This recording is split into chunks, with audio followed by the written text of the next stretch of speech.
নমস্কার বন্ধুরা, আমার ছোট্ট ইউটিউব চ্যানেল আর ডেলি জিকেতে তোমাদের সবাইকে স্বাগত। আশা করি ভালো আছো বন্ধুরা। একটা জব নোটিফিকেশন এসেছে তোমাদের জন্য। নোটিফিকেশনটা হচ্ছে ওয়ার্ড সেক্রেটারি। এই হচ্ছে বন্ধুরা পোস্টের নাম, ward secretary, group C, non gazetted. ঠিক আছে। আর কোথায় রিক্রুটমেন্টটা হচ্ছে, ward secretary, Khowai municipal council, Khowai Tripura district. ঠিক আছে, যেখানে এই ওয়ার্ড সেক্রেটারির রিক্রুটমেন্টটা হচ্ছে। বন্ধুরা, এখানে ভ্যাকেন্সি হচ্ছে পাঁচটার মধ্যে এসটি ক্যান্ডিডেটদের জন্য একটা রিজার্ভ, এসসি একটা, আর ইউআর তিনটা। ঠিক আছে, ইউআর তিনটার মধ্যে একটা পোস্ট মহিলাদের জন্য রিজার্ভ আছে, আর একটা পোস্ট পিএইচ ক্যান্ডিডেটদের জন্য রিজার্ভ আছে। ঠিক আছে, এই হচ্ছে ভ্যাকেন্সি। কোয়ালিফিকেশনটা দেখে নেব। কোয়ালিফিকেশন হচ্ছে গ্রাজুয়েট হতে হবে, প্রথম হচ্ছে গ্রাজুয়েট হতে হবে, আর সঙ্গে কম্পিউটার জানতে হবে। ঠিক আছে, হ্যাভিং কম্পিউটার অপারেটিং আসতে হবে।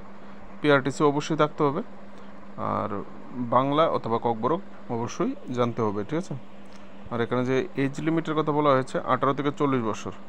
এসসি এসটি ফিজিক্যালি হ্যান্ডিক্যাপ ক্যান্ডিডেটদের জন্য 5 বছরের রিল্যাক্সেশন এখানে দেওয়া হয়েছে। ঠিক আছে বন্ধুরা, বেতনক্রম যেটা দেওয়া হবে এটা হচ্ছে বেতনক্রম 5,700 টাকা থেকে 24,000 টাকার যে পে স্কেল সেটা দেওয়া হবে গ্রেড পে, আর এখানে গ্রেড পে 2,200 টাকা দেওয়া হবে।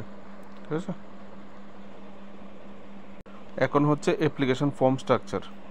এই অ্যাপ্লিকেশন ফর্ম স্ট্রাকচারটা আপনাদের প্রিন্ট আউট করতে হবে কম্পিউটার থেকে। ঠিক আছে, নিজের মতো করে প্রিন্ট আউট করে নেবেন। কী কী কলাম হবে অ্যাপ্লিকেশানে সেটা এখানে দেওয়া হয়েছে, তো কলামগুলি আপনারা ওই হিসাবে প্রিন্ট আউট করে নেবেন, জায়গা মতো যেন লিখতে পারেন। ঠিক আছে। প্রথম যে পোস্ট হচ্ছে name of the post applied for, যে পোস্টের জন্য অ্যাপ্লাই করছেন সেটা হচ্ছে ward secretary. Name of applicant, block letter বড় হাতে অ্যাপ্লিক্যান্টের নাম যে আবেদন করবে।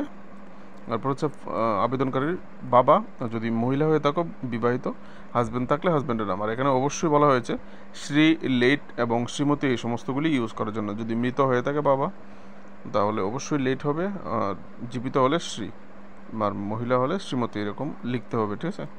Permanent address with pincode, permanent address আপনার যে আধার কার্ডের অ্যাড্রেস আছে সেটা দিয়ে দিলেই হবে। প্রেজেন্ট অ্যাড্রেস এটা এমনও হয় যে কাজের সূত্রে এক জায়গা থেকে অন্য জায়গা থাকে, আমার এই ঠিকানায় পোস্ট অফিসের মাধ্যমে কোনো কিছু আসলে এই ঠিকানায় যোগাযোগ করলে ভালো, তাহলে দিতে পারেন, নাহলে দুটোটা সেম অ্যাড্রেস দিতে পারেন। Date of birth as on 1/9/2025, 1 September 2025 সালে, বর্তমানে 25 অনুসারে বর্তমানে বয়স কত লিখে দিতে হবে, এত বছর এত মাস এত দিন। তারপর জেন্ডার মেল অথবা ফিমেল। ঠিক আছে। Category SC ST UR PH যেটা আপনি এখানে লিখে দেবেন। Nationality Indian. Computer knowledge certificate attach করতে বলা হয়েছে। কী সার্টিফিকেট আছে, সার্টিফিকেট নাম এখানে উল্লেখ করবেন, সেই সার্টিফিকেটের কপি অ্যাপ্লিকেশনের সঙ্গে দিতে হবে। ঠিক আছে। তারপর হচ্ছে ইফ কারেন্টলি এমপ্লয়, যদি বর্তমানে কোথাও চাকরি করে থাকেন সেই চাকরির ডিটেলস এখানে দেওয়ার কথা বলা হয়েছে। আদার কোয়ালিফিকেশান ইফ এনি, অন্য যদি আরও কোয়ালিফিকেশান থেকে থাকে গ্র্যাজুয়েশনের বাইরে তাহলে এখানে লিখতে পারেন। 14 নম্বর কলমে contact number, WhatsApp number, email ID এগুলি দিয়ে দিলে ভালো হবে। ঠিক আছে। এক্সপিরিয়েন্স ইফ এনি, যদি কোনো রকমের এক্সপিরিয়েন্স থাকে কোথাও কাজ করার কোনো কিছু লিখতে পারেন। ডিটেলস অফ কোয়ালিফিকেশান, কী কী এক্সাম পাস করেছেন, একটা জায়গায় 2 বা 3টা কলাম লিখতে পারেন। ইয়ারও পাসিং কবে পাস করেছেন, কোন বোর্ড বা ইউনিভার্সিটি থেকে। তারপর হচ্ছে স্ট্রিম, কোন স্ট্রিমে পাস করেছেন, বিএ, বিএসসি, বিকম, এরকম বিবিএ, বিই, যেটাই হোক এখানে লিখতে হবে স্ট্রিম। তারপর হচ্ছে পার্সেন্টেজ, কত পার্সেন্ট আপনি পেয়েছেন অফ মার্ক। ঠিক আছে। তারপর হচ্ছে ক্লাস বা ডিভিশন, কোন ডিভিশন বা কোন ক্লাসে আপনি পাস করেছেন। ঠিক আছে। তারপর হচ্ছে সিগনেচার অফ দ্য ক্যান্ডিডেট, এখানে হচ্ছে সিগনেচার অফ দ্য ক্যান্ডিডেট। আর এদিকে হচ্ছে ডেট অ্যান্ড প্লেস দেওয়া আছে, কোথা থেকে আপনি অ্যাপ্লাই করেছেন আর ডেট কবে অ্যাপ্লাই করেছেন লিখে আপনাকে জমা করতে হবে। এখানে একটা অ্যাড্রেস দেওয়া হয়েছে যেখানে আপনি জমা করবেন, এই হচ্ছে আপনার অ্যাড্রেসটা। Chief executive officer, Khowai municipal council, Khowai Tripura, এখানে জমা করতে হবে সকাল 11টা থেকে বিকেল 4:30 পর্যন্ত। কবে থেকে কবে পর্যন্ত অ্যাপ্লাই করতে হবে, এই হচ্ছে ডেটটা। 10 থেকে 25 সেপ্টেম্বর 2025 পর্যন্ত আপনারা অ্যাপ্লাই করতে পারবেন। ঠিক আছে, অ্যাপ্লাইটা করে নেবেন যারা যারা অ্যাপ্লাই করবেন। তো এই হচ্ছে মোটামুটি ডিটেলস। তারপর কিছু পড়ে নেবেন। আর এখানে হচ্ছে সিলেকশন প্রসেস, রিটেন এক্সাম হবে, এখানে রিটেন এক্সাম এবং ইন্টারভিউ হবে। এই হচ্ছে রিটেন এক্সাম এবং ইন্টারভিউ আপনাদের হবে। তো রিটেন এক্সাম এখানে 65 মার্ক আছে, 65 মার্ক আসবে এই বিষয়গুলি থেকে, ঠিক আছে। একটু উপরে করে দিচ্ছি স্ক্রিনটা, 65 মার্ক।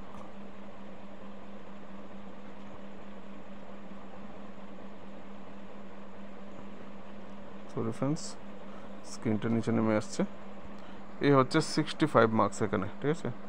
তো এখানে 65 মার্কসের জন্য এই বিষয়গুলি পড়তে হবে, বিষয় দেওয়া হয়েছে, ঠিক আছে। এই বিষয়গুলি পড়লে এখান থেকে 65 মার্ক চলে আসবে। আর তারপর হচ্ছে general and history of Tripura 25 marks, general knowledge and history of Tripura. এর জন্য আপনারা আমার যে ত্রিপুরা জিকে ভিডিও আমি আপলোড করে থাকি সেগুলি ফলো করতে পারেন এই সেকশনটার জন্য, ঠিক আছে। কোশ্চেন পেপারে কোশ্চেন পেয়ে যাবেন। তারপর হচ্ছে ইন্টারভিউ অ্যান্ড বাইবা, 15 মার্কের ইন্টারভিউ এবং বাইবা হবে। আর বাইবাতে যে ডাকা হবে, যে নিয়ম, একটা পোস্টের জন্য টিপিএসসি রুলসে একটা পোস্টের জন্য 5 জন, 2টা পোস্টের জন্য 8 জন, 3টা বা 3টার বেশি পোস্ট হলে 3 জন। তো এখানে যেহেতু 5টা পোস্ট, তার 3 5 15 জনকে ইন্টারভিউতে ডাকা হবে। তো এই ছিল নোটিফিকেশান। বুঝতে অসুবিধা হলে অবশ্যই কমেন্ট সেকশনে জানাবেন। ভিডিও ভালো লাগলে অবশ্যই লাইক সাবস্ক্রাইব করবেন। এখানে মোটামুটি যে কোয়ালিফাইং মার্ক রাখা হয়েছে, এখানে কোয়ালিফাইং মার্ক রাখা হয়েছিল, ঠিক আছে। ইউআর যারা আছেন আপনাদের জন্য 30% পেতে হবে রিটেন, 35% রিটেন টেস্টে, ঠিক আছে। আর অন্যান্য যারা কাস্ট আছে, রিজার্ভ ক্যাটাগরি যারা, এখানে 30% রিজার্ভ ক্যাটাগরির পেতে হবে, ঠিক আছে। দেওয়া হয়েছে কাট অফ মার্ক মোটামুটি, এটা হচ্ছে মোটামুটি 5 মার্ক। যে যত বেশি পাবে সেই মেরিট লিস্টে থাকবে, ঠিক আছে। 5টা পোস্টের জন্য কম্পিটিশন টাফ হবে। তো দেখা হচ্ছে নেক্সট ভিডিওতে, ভালো থাকবেন, নমস্কার।